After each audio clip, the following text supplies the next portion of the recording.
Assalomu alaykum talabalar va tinglovchilar.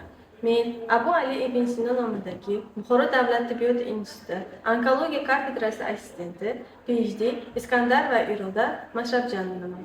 Bugun sizlar bilan birgalikda qizilyo'ngach saratonini ko'rib o'tamiz. Va bugungi ma'ruzamiz rejasi qizilyo'ngach saratonining epidemiologiyasi, etiologiyasi, klinikasi, tasnifi, tashxisoti va qizilyo'ngach saratoni taqqosiy tashxisoti va davolashni ko'rib o'tamiz. Qizilyo'ngach saratoni barcha onkologik kasalliklar ichida 6-7 o'rinni egallaydi. Xavfli kasalliklar bilan kasallanganlar orasidagi o'limdan 5% ni tashkil etadi. Qizilyo'ngach saratoni ayollarga nisbatan erkaklarda kasallanish ko'proq kuzatiladi.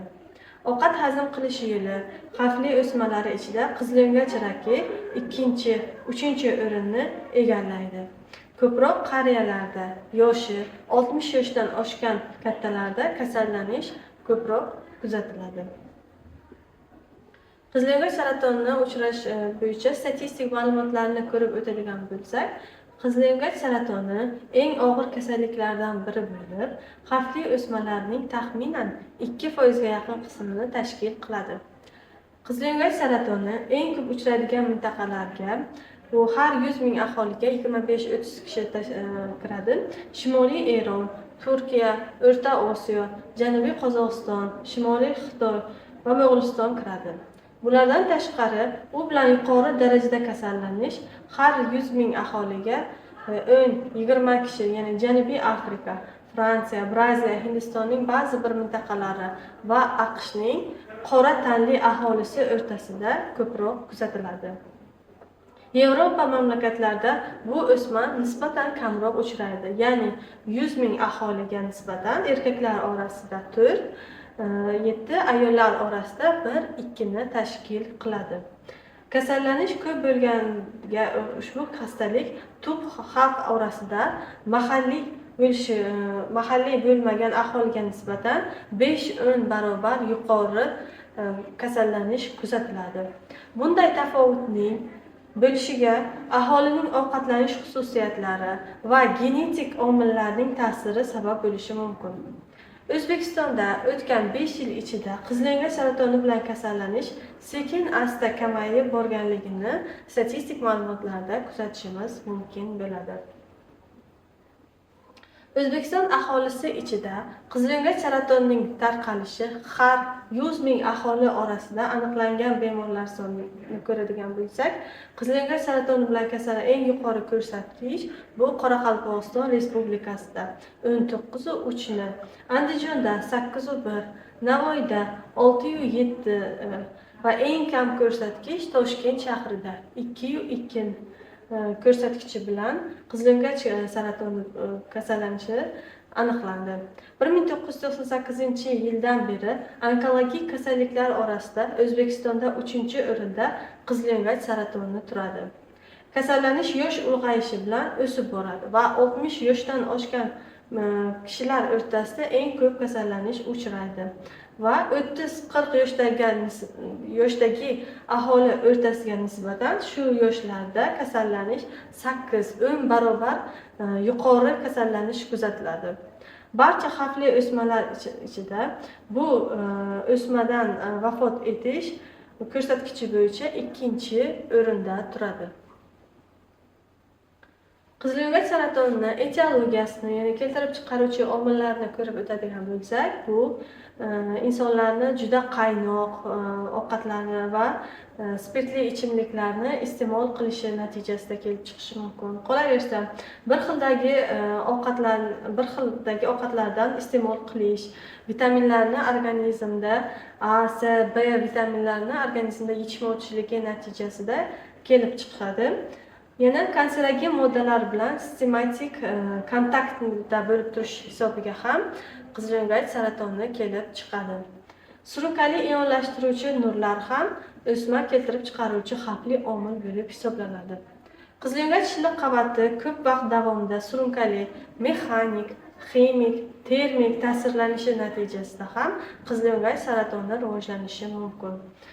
Qolaversa refluks ezofagit, chekish, ayniqsa nos chekish, spirtli ichimliklarni suiiste'mol qilish, suvning o'ta minerallashganligi va gazlangan ichimliklarni ko'p iste'mol qilish ham qizilyo'ngach saratonini keltirib chiqaruvchi xavf omillaridan biri bo'lib hisoblanadi.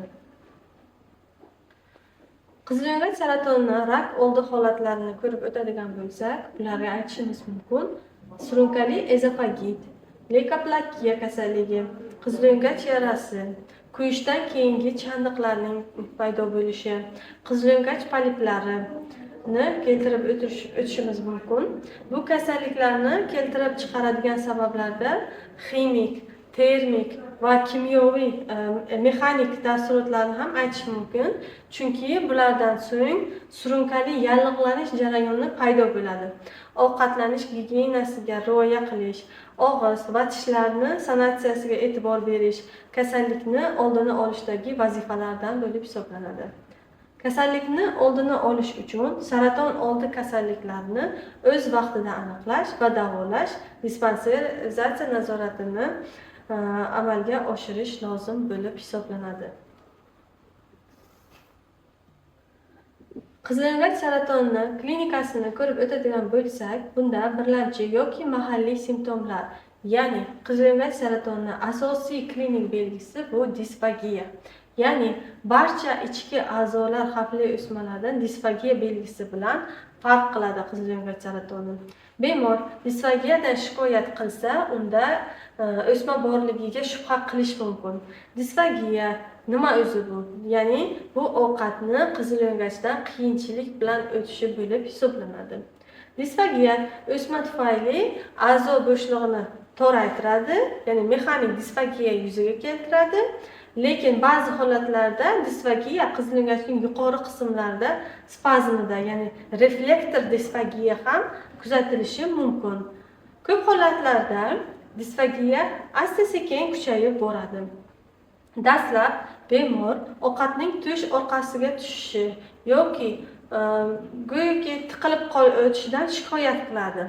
Keyinchalik bemor qattiq ovqatlarni qizilyo'ngachdan o'tkazish uchun suv ichishga majbur bo'ladi yoki bunday ovqatlanishni yeyishdan bosh tortadi. Orada bir necha hafta yoki oylar o'tgandan keyin yarim suyuq ovqatlarning o'tishida qiyinlik, keyinchalik suyuq ovqatlarning o'tmay qolishini kuzatishimiz mumkin bo'ladi bemorlarimizda. Bu xalq orasida, ya'ni buni aytishimiz mumkin, qiltamoq deb ataladi. Ba'zan o'sma yemirilishi yoki bemorni dorivor moddalar bilan davolanishi tufayli qizilyo'ngachdan ovqat o'tishi biroz yoki butunlay tiklanishi mumkin. Bemor ahvolining yaxshilanishi bunda uzoq davom etmaydi va disfagiya tez orada yana qayta kuchayib boradi. Disfagiya ko'p holatlarda kasallikning birinchi belgisi bo'ladi, lekin ko'pgina bemorlarda dastavval ovqat qabul qilish bilan bog'liq holda og'riq ham ro'y beradi.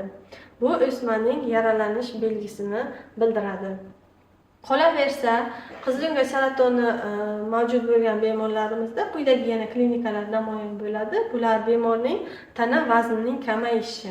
Ya'ni bemorni o'sha oxirgi 1 oy 40 kun ichida vaznini 10 kilogrammgacha va undan ortiqga kamayganligini aniqlashimiz mumkin. Yo'tal, afoniya, hansirash, ovoz dirillashi, regurgitatsiya va gipersalivatsiya kabi klinik simptomlar bemorlarimizda namoyon bo'ladi. Ovqat yeganda tush ortida og'riqning paydo bo'lishi, ayrim holatlarda bemor tush orasidagi doimiy og'riqdan shikoyat qiladi. Bu o'smaning ko'ks oralig'idagi kletchatka yoki nerv tutamlariga o'sib kirganligini bildiradi. Qolaversa, qizilyo'ngach saratoni bo'lgan bemorlarda dispeptik o'zgarishlar, ya'ni bunga nimalarni aytishimiz mumkin? Kekirish, jig'ildon qaynashi, ko'ngil aynishi kabi dispeptik o'zgarishlar kuzatiladi. Kasallikka xos va tashxis uchun muhim ahamiyatga ega dispeptik belgilar yana gipersalivatsiyani qayd qilish, ko'ngil aynishi, zarda qaynashi kabi klinik belgilar bilan namoyon bo'ladi.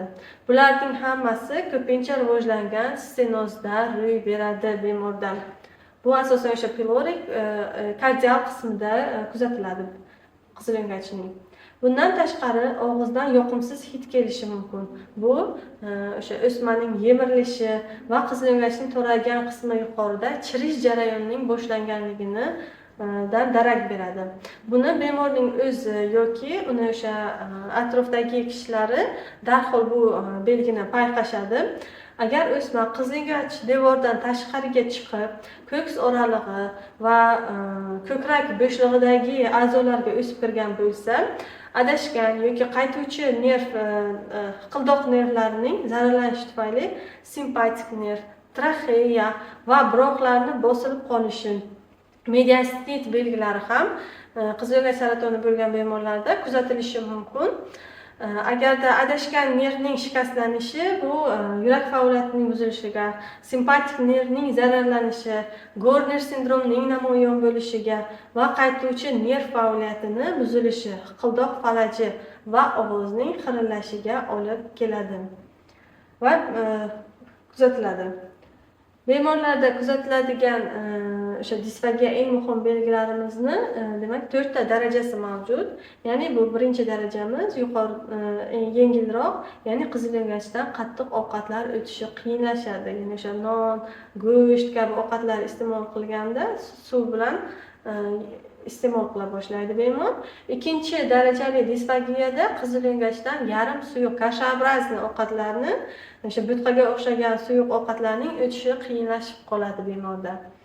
Uchinchi darajali qizilo'ngach saratonida qizilo'ngachdan suyuqliklarning o'tishi, suv va suyuq sho'rvalarning o'tishi qiyinlashishini kuzatishimiz mumkin bemorda. To'rtinchi darajali disfagiyada qizilo'ngach butunlay bekiladi va hattoki bemorda suv ham o'tmay qoladi. Bu og'ir bosqichi bo'lib hisoblanadi. Demak, qizilo'ngach saratonini bosqichlari bo'yicha klassifikatsiyasini ko'rib o'tadigan bo'lsak, birinchi bosqichda faqat qizilo'ngachning shilliq va shilliq osti qavatlariga o'smaning kirib o'tganligini, qizilo'ngach bo'shlig'ining toraymaganligini ko'rishimiz mumkin bo'ladi va aniq chegaralangan katta bo'lmagan o'smani kuzatamiz va metastazlar kuzatilmaydi birinchi bosqichda. Ikkinchi bosqichda o'sma qizilo'ngachning mushak qavatiga o'sib kirgan, qizilo'ngach o'tkazuvchanligi buzilgan va bitta-ikkita regional metastazlarni kuzatishimiz mumkin bo'ladi. Uchinchi qizilo'ngach saratonining bosqichida o'sma barcha qavatlarga va atrof kletchatkaga o'sib kirganligini, atrof organlar bilan yopishganligini ko'rishimiz mumkin. O'tkazuvchanlik yetarli darajada yoki to'liq buzilganligini va ko'plab metastazlar aniqlanadi. To'rtinchi kasallik bosqichimizda demak o'sma organ chegaralaridan chiqqan, ya'ni qo'shni a'zolarga yopishib o'sib kirgan va oqma hosil qilgan bo'ladi. Limfa tugunlarida konglomeratlarni, uzoqlashgan a'zolarda metastazlarni kuzatishimiz mumkin bo'lib hisoblanadi. TNM klassifikatsiyasi bo'yicha ko'rib o'tadigan bo'lsak, qizilo'ngach saratonida demak T bu ya'ni birlamchi o'sma, T0 bo'lganda birlamchi o'sma belgilari yo'q bo'lsa T0 qilib belgilaymiz. T1 bo'ladigan bo'lsa o'sma shilliq va shilliq osti qavatlari bilan chegaralangan bo'ladi. T2 bosqichida o'sma ya'ni muskul qavati, lamina muscularis propria qavatigacha o'sib kirganligini ko'rishimiz mumkin bo'ladi. T3 bosqichida o'sma qizilo'ngachning adventitsiya qavatiga ham o'sib o'tgan, lekin qo'shni a'zolarga tarqalish kuzatilmaydi. Qizilo'ngach saratonining T4 bosqichida ekstraezofageal strukturalarga ham o'sib o'tganligini ko'rishimiz mumkin bo'ladi. Regional limfa tugunlarining zararlanishi N bilan belgilanadi. N0 regional limfa tugunlari zararlanmagan, N1 regional limfa tugunlarini zararlansa N1 bilan belgilaymiz. M bu uzoqlashgan metastazlar, M0 bo'lsa uzoqlashgan metastazlar yo'q va M1 bo'lganda uzoqlashgan metastazlar kuzatiladi. Demak, qizilo'ngach saratoni o'sish xarakteriga ko'ra ikkiga bo'linadi: endofit va egzofit. Bularni quyidagi turlari mavjud: skir yoki infiltrativ saraton. Qachonki o'sma qizilgach devorni tekis egallaydi va bunda va chegarasiz normal to'qimaga o'tadi. Keyingisi tugunli yoki so'galli papillomatoz saraton, ya'ni egzofit turi bo'lib hisoblanadi. Demak, bu egzofit o'sadi, oson yemiriladi va qonashga moyil bo'ladi. Keyingi yarali saraton turimizda qizilgach bo'shlig'iga o'sadi, o'sma oson yemiriladi, regional va uzoqlashgan limfa tugunlariga erta metastaz beradi. Qizilgach saratonning bu gistologik turida. Keyingi bu yerdagi kartinalarimizda ko'rishimiz mumkin. Demak, bemorlarimizda gistologik endoskopik tekshirganimizda FGDS orqali demak, birinchi rasmda ko'rishimiz mumkin infiltrativ saratonni, tugunli saraton gulkaramga o'xshab o'sib kirgan va aralash saraton bu yerda va infiltrativ yarali saraton turlari endoskopik ko'rilgan bu yerda. Va bemorlarimizni tashxislashda quyidagi tekshirish usullaridan foydalanamiz. Ya'ni bemorda so'rab surishtirish, obyektiv ko'rik va instrumental tashxis usullaridan rentgen diagnostika, kontrast rentgen diagnostika o'tkazishimiz, FGDS amaliyotlarini bajarishimiz va FGDS orqali biopsion material olib, bu morfologik tekshiriladi va oxirgi aniq xulosa beriladi bunda. Qolaversa qo'shimcha tekshirishlar, ya'ni o'sha regional metastazlar yoki uzoqlashgan metastazlarni aniqlash uchun biz sonografiya, traxeobronxoskopiya, kompyuter va PET tahlillar tekshirish usullarini, bo'shliq ichi exografiyasini va torakoskopiya va laparoskopik tekshirish usullaridan qo'shimcha foydalanishimiz mumkin bo'lib hisoblanadi. Rentgen diagnostikaga to'xtalib o'tadigan bo'lsak, qizilgach saratonda rentgenologik tekshirganimizda quyidagi klinik belgilarni ko'rishimiz, rentgen belgilarini ko'rishimiz mumkin. Ya'ni qizilgach shilliq pardasi relyefining o'zgarganligini, shilliq qavatdagi o'zgarishlar ko'riladi. To'lish defektining paydo bo'lganligini, o'sma tuguni soyalanishini ko'rishimiz mumkin bo'ladi. Qizilgach devorda peristaltikasining yo'qolishi va qizilgach o'tkazuvchanligining qisman yoki butunlay darajasiga qarab yo'qolganligini ko'rishimiz mumkin bo'ladi rentgen diagnostikada. Demak, mana bu yerda ko'rishimiz mumkin qizilgach saratonida rentgenologik torayishlarni va shilliq qavat devorining relyefining o'zgarganligini. Va keyingi tekshirishimiz, asosiy tekshirishlarimizdan biri bu endoskopik tekshirish usuli. Ya'ni bu yerda rentgenologik tekshirilgandan so'ng bemorda albatta fibroezogaskopiya bajarilishi lozim. Bunda shilliq osti qavatiga fibroezogaskopiya qilinganda qizilgachning qisilishi va qizilgach devoridagi holatni, o'smani egzofit yoki endofit xarakterda o'sganligini ko'rishimiz mumkin bo'ladi. Yoki o'smani qay holatda turganligini, undagi qonash belgilari bor yoki yo'qligi, o'sma yemirilishi bor yo'qligini ko'rishimiz va eng muhimi morfologik tahlil uchun bemordan bioptat olishimiz mumkin bo'lib hisoblanadi bu tekshirish orqali. Ya'ni histologik tekshirish bu qizilgach bo'shlig'idan material olishning turli usullari mavjud. Bu o'sha surtma tayyorlash, aspiratsion yuvindilardan surtmalar tayyorlab tekshirish, nishonlovchi aspiratsiya yo'li bilan yuvinda olib tekshirish. Bunda histologik tahlilda 92% xavfli o'smalar aniqlanadi. Rentgenologik simptomlarga o'tadigan bo'lsak, agar o'sma qizilgach saratoni endofit formada bo'ladigan bo'lsa, bunda asosan rentgenologik sichqon dumi simptomini, bakal simptomlarini ko'rishimiz mumkin. Agar o'sma xarakteri, o'sish xarakteri egzofit formada bo'ladigan bo'lsa, to'lish nuqsoni simptomini rentgenologik aniqlashimiz mumkin bo'ladi. Demak, ultratovush tahlilida ko'rishimiz mumkin limfa tubullarini kattalashgan metastazlar bor yoki yo'qligini va bunda qo'shni a'zolarga o'sib kirganligini aniqlashimiz mumkin bo'lib hisoblanadi. Demak, qo'shni a'zolarga o'sha o'sib kirganligini kompyuter tomografiya orqali tekshirishimiz ham mumkin. Ya'ni bu yerda ko'rishimiz mumkin, mana bronxlarga o'sib kirganligini, qizil yo'ngach saratoni va so'nggi rasmimizda perikardga qizil yo'ngach saratoni o'sib kirganligini ko'rishimiz mumkin bo'ladi. Patologik anatomiyasini makroskopik jihatdan 3 ta o'sish turi bor: egzofit, endofit va aralash kabi turlari mavjud. Differensial diagnostikasida, demak, bunda biz xavfsiz o'smalar, kardiospazm, qizil yo'ngachning oddiy yarasi, surunkali ezofagitlar, qizil yo'ngach eroziyalari, sklerozlovchi mediastinit, qizil yo'ngach kuyishdan keyingi to'rayishi kabi kasalliklar bilan differensial diagnostika qilishimiz kerak bo'ladi. Hozircha mavzularimiz shundan iborat. E'tiboringiz uchun rahmat.